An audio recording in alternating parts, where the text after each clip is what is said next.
Hello friends, welcome to Delight IAS. मैं Srishti NCERT summary programme में आप सभी का स्वागत करती हूं। तो आज हम पढ़ेंगे भूगोल एनसीईआरटी कक्षा 6 में अपना चैप्टर 6 जो होगा पृथ्वी के प्रमुख स्थल रूप। नाम से ही पता चल रहा होगा पृथ्वी के स्थल रूप अर्थात अलग अलग प्रकार के स्थलों के बारे में आज हम पढ़ेंगे, जिनमें हमारे पास होंगे पर्वत, पठार, मैदान। उससे पहले हम अपना लास्ट क्लास का आंसर देख लेते हैं। कुछ बच्चों ने कमेंट बॉक्स में एकदम सही आंसर दिया है, यूराल पर्वत श्रृंखला जो एशिया तथा यूरोप को अलग करती है। आगे भी ऐसे ही कोऑपरेट करते रहिएगा, ठीक है, और आंसर देते रहिएगा। आगे चलिए हम पढ़ते हैं पर्वत, पठार, मैदान। हम सभी ने देखा होगा पृथ्वी पर सभी जगह एक समान नहीं है। कहीं पहाड़ है तो कहीं मैदान है, कहीं पठार है तो कहीं जल है। और यही चीज़ें जो नेचुरल चीज़ें देखें, अगर नेचर की ब्यूटी देखना चाहते हैं तो आप लोग जाते हैं घूमने पहाड़ों में, है ना। बहुत से लोग जाते हैं बीच पे समुद्र की सुंदरता देखने के लिए। तो ये अलग अलग पृथ्वी के स्थल रूप हैं। जैसा कि आप यहाँ तस्वीर में भी देख रहे हैं, यहाँ पे मैदान है तो यहाँ पठार है, यहाँ पर्वत श्रृंखला है तो ये माउंटेन्स हैं, ठीक है। इस तरीके से वैली है कुछ द्वीप हैं सॉरी, तो कुछ जल समूह भी हैं, आपको देखने को मिल जाएंगे। इन्हीं पर आज हम बात करेंगे, ठीक है। चलिए, पृथ्वी पर अनगिनत प्रकार के स्थल रूप हैं। इस स्थलमंडल के कुछ भाग ऊंचे नीचे तथा कुछ समतल होते हैं। यदि हम बात करें स्थल रूप किस क्यों या क्या कारण है इसके पीछे कि ये स्थल रूप अलग अलग हैं, अलग एक समान क्यों नहीं है पृथ्वी, तो उसके बारे में हम देखें तो स्थल रूप दो प्रक्रियाओं के परिणाम स्वरूप बनते हैं। पृथ्वी के अंदर लगातार हो रही धीमी धीमी गति या आंतरिक प्रक्रिया के कारण बहुत से स्थानों पर पृथ्वी की सतह कहीं ऊपर उठ जाती है तो कहीं धंस जाती है। दूसरी या बाह्य प्रक्रिया की बात करें तो लगातार बनने एवं टूटने की प्रक्रिया है, ठीक है। जो बाह्य प्रक्रिया है वह लगातार स्थल के टूटने एवं बनने की प्रक्रिया को कहते हैं। पृथ्वी की सतह के टूटकर घिस जाने को अपर्दन कहा जाता है तथा निक्षेपण की प्रक्रिया को के द्वारा इनका फिर से निर्माण होता है। यह दो प्रक्रिया हैं, ठीक है, अपर्दन और निक्षेपण। आगे बात करें बहते हुए जल, वायु तथा बर्फ के द्वारा ये होती रहती हैं, ये प्रक्रिया अपर्दन और निक्षेपण। विभिन्न स्थल रूपों को उनकी ऊंचाई एवं ढाल के आधार पर पर्वतों, पठारों, ये पधारों नहीं पठारों है, ठीक है, एवं मैदानों में वर्गीकृत किया गया है। पर्वतों की यदि हम बात करें तो पर्वत पृथ्वी की सतह की प्राकृतिक ऊंचाई है। पर्वत का शिखर छोटा तथा आधार चौड़ा होता है। आधार किसे कहते हैं? बेस को। शिखर छोटा होता है तथा आधार चौड़ा होता है। इसी तरह से तो होता है ना पर्वत, है ना, लेकिन पर्वत एक ऐसे भी होते हैं, ठीक है। ये वाले पर्वत क्या कहलाते हैं वो भी हम आगे बात करेंगे, उस पर भी डिस्कस करेंगे। तो कुछ पर्वतों पर हमेशा बर्फ जमी होती है जिनसे नदियां बनकर निकलती हैं और उन्हें हिमानी कहा जाता है। पृथ्वी पर कुछ ऐसे पर्वत हैं जो समुद्र के भीतर हैं जिन्हें हम नहीं देख पाते। अर्थात ऐसा नहीं है कि पृथ्वी के ऊपर ही पर्वत हैं। यदि यहाँ पे जल है, ये समुद्र है, तो इसके यहाँ पे भी आपको अंदर भी पर्वत देखने को मिल जाएंगे, ठीक है। चलिए, पर्वत एक रेखा के क्रम में भी व्यवस्थित हो सकते हैं जिसे हम श्रृंखला कहते हैं। जैसे हमारी कौन से हिमालय की श्रृंखला है ना, और भी पर्वत श्रृंखलाएं हैं जो लगातार ऐसे ऐसे कई कई किलोमीटर तक ये श्रृंखला चलती जाती है, ठीक है। आगे बात करें तो पर्वत तीन प्रकार के होते हैं। वलित पर्वत, भ्रंशोत पर्वत जिन्हें प्लोक पर्वत भी कहते हैं, तथा ज्वालामुखी पर्वत। चलिए, हिमालय, आल्प्स तथा एंडीज क्रम से यूरोप, एशिया, यूरोप तथा दक्षिण अमेरिका की पर्वत श्रृंखलाएं हैं। हिमालय तथा आल्प्स वलित पर्वत हैं। अब हम वलित पर्वत के बारे में बात कर लेते हैं कि वलित पर्वत कैसे होते हैं। तो ये देखिए, मोड़दार ये जो पर्वत हैं ये कैसे हैं, मोड़दार हैं, तो इन्हें वलित पर्वत कहते हैं। जैसे कि हिमालय है, आल्पस पर्वत श्रृंखला है, एंडीज पर्वत श्रृंखला है, ये वलित पर्वत हैं। ठीक है, क्योंकि ये ऐसे एक ढाल में है ना। ये बिल्कुल ऊंचे हैं और ढाल में हैं। जितने भी ऊंचे पर्वत आपको देखने को मिलेंगे उन पे सीधा ढाल देखने को मिलेगा, वो वलित पर्वत ही होंगे। आप खुद भी पहचान कर सकते हैं कि वो वलित पर्वत हैं कि ब्लॉक पर्वत हैं। आगे बात करें, हिमालय तथा आल्पस वलित पर्वत हैं जिनकी ऊबड़ खाबड़ तथा शिखर शंक्वाकार है। मैं आपको बता चुकी हूँ शंक्वाकार है। Sorry for disturbance. चलिए हम फिर से स्टार्ट करते हैं। उत्तरी अमेरिका, हम कहाँ पर थे, जिनकी ऊबड़ खाबड़ शिखर शंक्वाकार हैं, वलित पर्वत। भारत की अरावली श्रृंखला विश्व की सबसे पुरानी वलित पर्वत श्रृंखला है। अपरदन की प्रक्रिया के कारण यह श्रृंखला घिस गई है। ठीक है, आगे बात करें तो उत्तरी अमेरिका के अपलेशियन तथा रूस के यूराल पर्वत गोलाकार दिखाई देते हैं एवं उनकी ऊंचाई बहुत कम है। ठीक है, ये वाले जो पर्वत होते हैं इस तरीके से ये दिखाई देते हैं। चलिए आगे बात करें, जब बहुत बड़ा भाग टूट जाता है तथा ऊर्ध्वाधर रूप से विस्थापित हो जाता है तब ब्लॉक पर्वतों का निर्माण होता है। ऊपर उठे हुए खंड को उपखंड तथा नीचे फंसे धसे हुए खंडों को द्रोणिका भ्रंश कहा जाता है। इसकी हम तस्वीर देख लेते हैं। इस प्रकार से ये कुछ ऊपर उठ जाता है एरिया और कुछ नीचे धस जाता है। यहाँ आपको देखने को मिल रहा होगा ऊंचा नीचा, इन्हीं को ही क्या कहते हैं, ब्लॉक पर्वत कहते हैं। आगे बात करें इसके उदाहरण के बारे में तो यूरोप की राइन घाटी तथा वॉसजेस पर्वत इस तरह के पर्वत तंत्र के उदाहरण हैं। ठीक है, आपको ये भी क्वेश्चन आ सकता है कि यूरोप की राइन घाटी वलित पर्वत का उदाहरण है। ठीक है, लेकिन आपको क्या करना है, आपको ध्यान देना है वो वलित पर्वत का उदाहरण नहीं है, वो ब्लॉक पर्वत का उदाहरण है।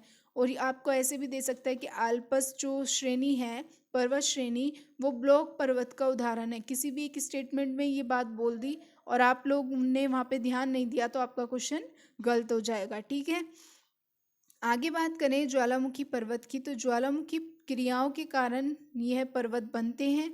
अफ्रीका का माउंट किलिमंजारो तथा फ्यूजियामा इस तरह के पर्वतों के उदाहरण हैं। ठीक है, यदि हम बात करें पर्वतों के और लाभ के बारे में तो पर्वत बहुत लाभदायक भी होते हैं। बहुत सी नदियों का स्रोत पर्वतों में स्थित हिमानियों में होता है। जलाशयों के जो जल होते हैं वो उन्हें लोगों तक पहुंचाया जाता है। पर्वतों के जल का उपयोग करके सिंचाई तथा पनबिजली के उत्पादन भी किया जाता है। नदियाँ, घाटियाँ तथा वेदिकाएं कृषि के लिए उपयुक्त होती हैं। ठीक है, हम सभी ये जानते हैं। और भी लाभ देखें तो पर्वतों में अलग अलग प्रकार की वनस्पतियां भी उपयुक्त होती हैं जिनसे दवाइयाँ बनती है और हमारे शरीर के लिए भी बहुत लाभदायक होती हैं तथा कुछ जीव जंतु भी, वाइल्ड लाइफ भी पाई जाती हैं। ठीक है, जो कहीं देखने को नहीं मिलती हैं, जिनको रेड लिस्ट में भी डाला जाता है। कुछ कुछ पर्वत श्रेणियों में ऐसे ऐसी जीव जंतु मिलते हैं। आगे बात करें वनों से, जो वन होते हैं पर्वतों पे उनसे हमें ईंधन ईंधन भी मिलता है, चारा मिलता है, आश्रय भी मिलता है, अर्थात जो लकड़ी के घर बनाते हैं, है ना, तथा दूसरी उत्पाद जैसे गोंद हो गया, रेजिन हो गया इत्यादि भी प्राप्त होते हैं। यदि हम बात करें टूरिज्म की तो पर्वतीय भाग बहुत ही उपयुक्त स्थान है टूरिज्म के लिए, सैलानियों के लिए। क्योंकि पर्व हम सभी नेचर ब्यूटी देखने अगर जाते हैं तो कहाँ जाते हैं, पर्वतों में ही जाते हैं। वे पर्वतों की हम लोग पर्वतों की यात्रा करते हैं और प्राकृतिक सुंदरता देखते हैं। यदि हम बात करें पर्वतों में विभिन्न प्रकार के खेलों की तो paragliding, hang gliding, river rafting और स्काइंग पर्वतों के प्रचलित खेल हैं। ठीक है, तो पर्वतों के कितने लाभ भी हैं, है ना, हम सभी देख सकते हैं कि पर्वतों के बहुत लाभ भी हैं। आगे बात करें पठार के बारे में, ये थोड़ा मिसप्रिंट हो गया है, इसे मैं ठीक से बोल देती हूँ आपको। पठार उठी हुई एवं सपाट भूमि होते हैं। ठीक है, पठार उठी हुई एवं सपाट भूमि होते हैं या आसपास के क्षेत्रों से अधिक उठा होता है तथा इसका ऊपरी भाग इसका ऊपरी भाग मेज के समान होता है ना। इस तरीके से ये यहाँ यदि हम रह रहे हैं, मैदान क्षेत्र है, तो ये इस तरीके से उठा हुआ पठारीय भाग होगा। और ये जो है ये मेज के जैसा बन रहा है, तो इसको हम पठार बोलेंगे। इसका जो आकार होगा वो मेज के समान होता है। आगे बात करें तो किसी पठार के एक या एक से अधिक किनारे होते हैं जिनके ढाल खड़े होते हैं, है ना। और ये पठार कुछ 100 मीटर से लेकर कई हजार मीटर तक हो सकते हैं। पर्वतों की तरह पठार भी नए या पुराने हो सकते हैं। भारत में यदि हम बात करें तो दक्कन पठार पुराने पठारों में से एक है। और पुराने पठारों की बात करें अलग अलग देशों में तो केन्या, तंजानिया तथा युगांडा का पूर्वी अफ्रीका पठार एवं ऑस्ट्रेलिया का पश्चिमी पठार इस प्रकार के उदाहरण हैं। तिब्बत का पठार भारत तिब्बत का पठार विश्व का सबसे ऊंचा पठार है, जिसकी ऊंचाई समुद्र माध्य से 4000 से 6000 मीटर तक की है। ठीक है, ये कुछ कुछ जनरल नॉलेज चीज़ें हैं, आपको याद होना चाहिए कि कौन कौन सा पठार कहाँ कहाँ पे है ना। तो आप ये एक एटलस होगा आपके पास, उसमें ज़रा देखिएगा अलग अलग पठारों की भी और वलित पर्वतों की भी मुझे उदाहरण आप कमेंट बॉक्स में ज़रूर दीजिएगा कि और कौन कौन से वलित पर्वतों के उदाहरण हैं। हमने 2-3 पढ़े हैं, हिमालय पढ़ा है, एंडीज पढ़ा है, आल्पस पढ़ा है। तो ठीक है, आप मेरे को और भी उदाहरण दीजिएगा, लिख के कमेंट बॉक्स में बताइएगा, है ना। चलिए अब हम पढ़ते हैं अपने पठार। तो पठार बहुत उपयोगी होते हैं क्योंकि उनमें खनिजों की प्रचुरता होती है। और भारत का जो छोटा नागपुर पठार है वह किस लिए उपयोगी है, उसमें कोयला, लोहा तथा मैग्नीज के बहुत बड़े बड़े भंडार हैं। अगर हम अफ्रीका के पठारों की बात करें तो सोना एवं हीरो के खनन के लिए ये बहुत ज़्यादा प्रसिद्ध हैं। पठारी क्षेत्रों में बहुत से जलप्रपात भी देखने को मिलते हैं क्योंकि जो नदियां हैं वो ऊंचाई से यहाँ पर गिरती हैं। और भारत में छोटा नागपुर पठार पर स्वर्ण रेखा नदी स्थित है। अब यहाँ पे आप ध्यान दीजिएगा, भारत के छोटा नागपुर पठार में स्वर्ण रेखा नदी, यहाँ से देखिए आपको क्या क्या पता चल रहा है। स्वर्ण रेखा नदी की स्थिति आपको पता चल रही है, आपको ये पता चल रहा है कि ये छोटा नागपुर पठार में है ना। और इससे आपको क्या पता चल रहेगा, हुंडरू जलप्रपात पता चलेगा। तो 3 क्वेश्चन तो यहीं पे एक लाइन में ही ऐड हो गए। अलग अलग चीज़ों में यदि स्टेटमेंट में कहीं से कहीं तक भी लिंक करके पूछ लिया जाता है तो आपको थोड़ी बहुत तो नॉलेज है कि भाई छोटा नागपुर पठार की में ही स्वर्ण रेखा नदी है, उस एरिया में पड़ती है। तो आप मैप पे आपको अगर ये चीज़ें पता हैं कि छोटा नागपुर पठार कहाँ पड़ता है, कौन सी नदी कहाँ पड़ती है, तो कुछ क्वेश्चंस तो आप ऐसे ही सॉल्व कर सकते हैं। आगे बात करें, कर्नाटक का जोग जलप्रपात भी इस तरह के जलप्रपात के उदाहरण हैं। आगे बात करें, लावा पठार में काली मिट्टी की प्रचुरता होती है जो उपजाऊ एवं खेती के लिए काफ़ी अच्छे होते हैं। कई पठार जो होते हैं वो टूरिज्म के लिए भी होते हैं, है ना, जहाँ पे पर्यटक आते हैं और वो पठार पर्यटकों को अपनी ओर आकर्षित करते हैं। अब हम बात करते हैं मैदानों के बारे में जहाँ पर हम तुम सब रहते हैं, है ना। आप भी जहाँ पे होंगे, आप आई होप कि आप मैदान पे हों। यदि आप पर्वतों पे भी होंगे तो आपको पता होगा कि पर्वतों के क्षेत्रों में रहने की लाइफ कैसी होती है और मैदानों में रहने वालों की लाइफ कैसी होती है। चलिए इन सब चीज़ों को अलग करते हुए बात करते हैं मैदानों के बारे में। तो मैदान समतल भूमि के बड़े भाग होते हैं। वे सामान्यतः माध्य समुद्र तल से 200 मीटर से अधिक ऊंचे नहीं होते। यहाँ भी ध्यान दीजिएगा, ये क्लियरली बोल रहा है कि 200 मीटर से अधिक ऊंचे नहीं होते। आपको यहाँ स्टेटमेंट में 100 मीटर भी दे सकता है, 300 मीटर भी दे सकता है, 250 मीटर भी दे सकता है।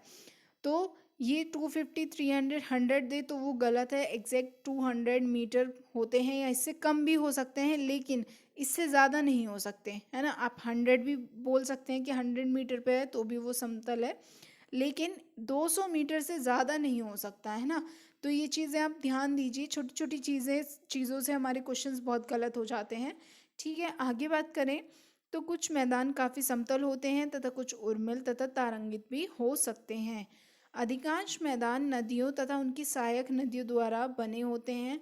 नदियाँ कैसे बने होते हैं उस पर भी बात कर लेते हैं। जो नदियाँ पर्वतों से आती हैं और वो पर्वतों से होकर जितने भी तोड़ते हुए पर्वतों को चीर कर निकलती हैं, तो वो अपने साथ कुछ अवशिष्ट पदार्थ लेके आती हैं और जिससे उस क्रिया को हम अपर्दन कहते हैं। वो पर्वतों को अपर्दित कर देती है तथा वे अपर्दित पदार्थों को अपने साथ आगे की ओर ले आती हैं, जिसमें बालू, सिल्ट, है ना, इस प्रकार के पदार्थ होते हैं। और इन पदार्थों को एक जगह छोड़ देती है, निक्षेपित कर देती है। इन्हीं निक्षेपों से इन्हीं निक्षेपों से मैदानों का निर्माण होता है। ठीक है, वो अपने साथ पदार्थ लाई, उसने पदार्थ छोड़े, मतलब पत्थरों को काटा, अपर्दित किया, फिर वो अपने साथ उन पदार्थों को लेके आई और एक जगह उन्हें छोड़ दिया और आगे बढ़ गई। तो जो वो छोड़ने की प्रक्रिया है उसको हम क्या कहते हैं? निक्षेपित कर दिया, निक्षेपण की प्रक्रिया होती है ना। तो आगे चलिए बात करते हैं। सामान्यतः मैदान बहुत अधिक उपजाऊ होते हैं, यहाँ परिवहन के साधनों का निर्माण करना बहुत आसान होता है, इसलिए यह मैदान विश्व के सबसे अधिक जनसंख्या वाले भाग होते हैं। नदियों के द्वारा बनाए गए कुछ बड़े मैदानों के उदाहरणों की बात करें तो एशिया तथा उत्तरी अमेरिका में पाए जाते हैं ऐसे उदाहरण। एशिया में बात करें तो भारत में गंगा एवं ब्रह्मपुत्र का मैदान तथा चीन में यांगत्से नदी का मैदान इसके प्रमुख उदाहरण हैं। चलिए आगे बढ़ते हैं स्थल एवं रूपों के बारे में, है ना। यदि हम बात करें, पहले मैदान के बारे में ही बात कर लेते हैं। तो मैदान मनुष्यों के लिए रहने के लिए सबसे उपयोगी क्षेत्र है। आपको भी पता है, हमें भी पता है। हमें कहीं पहाड़ों पे चढ़ के जाना नहीं है, कहीं पहाड़ों से उतरना नहीं है, कहीं खाद्य पदार्थ ऊपर लेके नहीं जाने हैं।